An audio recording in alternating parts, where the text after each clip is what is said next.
안녕하십니까, 알림이 황희두입니다. 방금 전 뉴스버스에서 굉장히 중요한 단독 기사가 떴습니다. 윤석열 검찰이 총선 코앞에 유시민, 최강욱, 황희석 등 국민의힘의 고발을 사주했다는 건데요. 한마디로 검찰이 뜬금없이 수사에 나설 수는 없으니까 이런 식으로 누군가가 고발을 하면 본인들이 그거에 맞춰서 수사를 할 수 있고, 그러니 만약 이게 사실이라면 굉장히 심각한 문제로 불거질 수 있다는 겁니다. 뉴스버스 보도에 따르면 총선을 앞두고 이런 식으로 형사 고발을 사주한 사실이 오늘 확인됐다는 건데요. 당시 국회의원 후보였던 김웅 의원, 검찰 출신이죠. 미래통합당에 고발장 한 부를 전달했는데, 김웅 의원에게 고발장을 전달한 사람이 손준성 검사라는 사람입니다. 당시에는 대검의 수사정보정책관을 맡고 있었다 하고요. 그러면 수사정보정책관은 뭘 하는 역할이냐? 각계와 검찰 내부 주요 동향 등을 검찰총장에게 직보하고 검찰총장의 내밀한 지시를 이행하는 자리입니다. 한마디로 굉장히 중요한 자리라는 사실을 쉽게 알 수 있는데,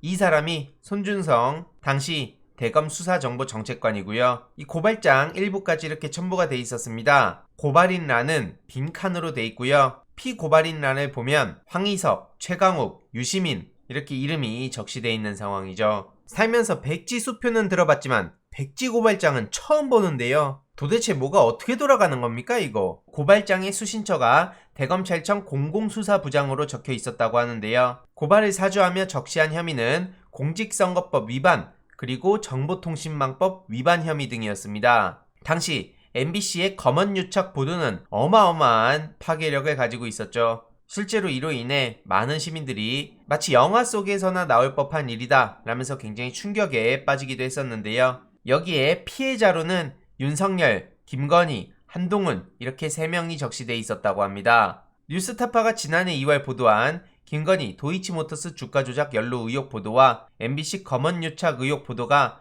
이들의 명예를 훼손했다는 내용인데, 이후 5일이 지나서 손준성 검사는 또 한 차례 김웅 의원을 통해 다른 고발장을 미래통합당 측에 전달했다는 겁니다. 최강욱 후보의 혐의를 추가로 고발하는 내용이 담겨 있었다 하고요. 역시나 고발인란은 빈칸이었다고 하죠. 참고로 그 손준성 검사는 추미애 전 장관이 윤석열 징계 청구 당시 징계 청구 사유 중 하나였던 판사 사찰 의혹 문건을 윤석열 지시로 만들었던 사람이고요. 해당 고발장은 미래통합당 측에 전달이 된 후 법률지원단으로 넘어갔지만 실제 고발은 이뤄지지 않았다고 합니다. 이후 구체적 처리 과정은 확인되지 않았다고 하는데, 실제로 이건 굉장히 중요한 보도라고 생각하고요.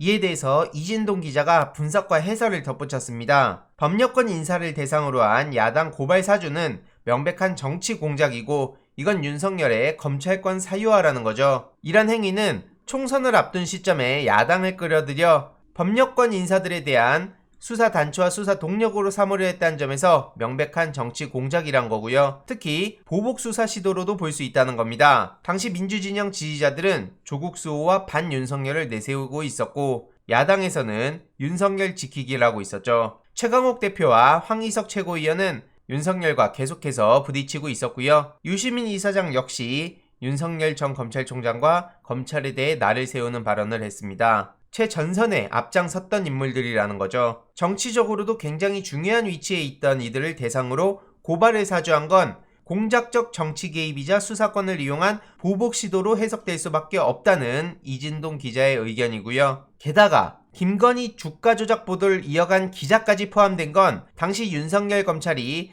검찰권을 사유화해서 비판 보도를 한 기자를 수사하려고 했다는 점에선 상상하기 어려울 만큼 충격적이라는 겁니다. 이런 사람이 언론의 자유 타령을 하고 지금 언론 재갈법 타령하고, 이게 말이나 된다고 생각하십니까? 실제로 윤석열 씨는 이런 말을 했죠. 검사가 수사권 갖고 보복하면 그게 깡패지 검사입니까? 그런데 조국 일가는 물론이고 이런 식으로 검찰에 있을 당시 나오는 얘기들만 보더라도 정말 충격적입니다. 이번 사건의 핵심은 윤석열의 지시 여부를 입증할 수 있는지 여기에 달렸다는 거고요. 중요한 건 대검 수사정보정책관이 김웅 의원을 통해 야당 측에 넘겨준 과정들을 보면 검찰권 사유화로 해석할 수 있다는 거고요. 특히 윤석열, 김건희 이들의 명예훼손에 대한 고발의 경우에는 수사정보정책관이 알아서 할 수 있는 문제도 아니라는 거죠. 검찰 내부를 훤히 아는 A씨는 반대 세력 수사를 위해 고발장을 야당에 건넸다면 선을 넘어도 한참 넘었다고 표현했습니다. 현실적으로 검찰총장의 지시 없이 수사정보정책관이 독단적으로 이런 일을 했다고 보기도 어렵다는 평가가 나오고 있고요.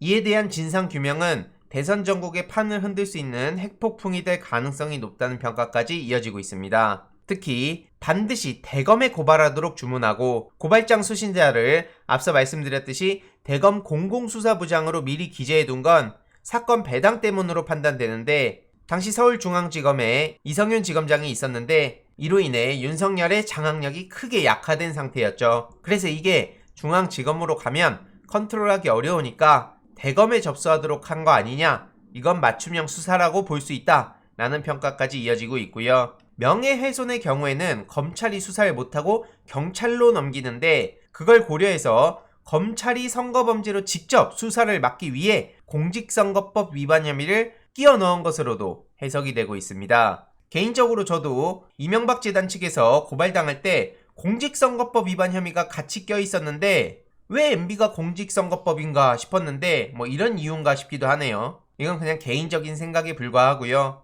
아무튼 핵심은 공정과 정의, 적법 절차와는 한참 거리가 먼 검찰권 권한 남용과 사유화로밖에 보이지 않는 게 핵심입니다. 이런 윤석열 씨가 공정, 상식, 정의 타령하는 게 납득이나 갑니까? 관련 기사로도 비슷한 내용들이 뉴스버스를 통해서 많이 보도가 됐습니다. 이에 대해 윤석열 측은 어떤 식으로 조치를 취하는지 반드시 지켜봐야 되고요. 참고로 지금 유승민 측에선 윤석열의 공약에 대해서 포퓰리즘이고 청년을 농락한다, 2000조나 되는 포퓰리즘이다, 그리고 윤석열 민주주의는 형식만 경선이고 실상은 추대냐, 이런 맹공을 퍼붓고 있어 윤석열 측은 수세에 몰리고 있는 상황인데요.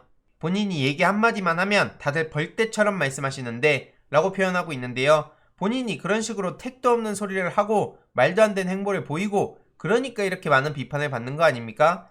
본인이 왜 욕을 먹는지를 진심으로 모르는 것 같습니다.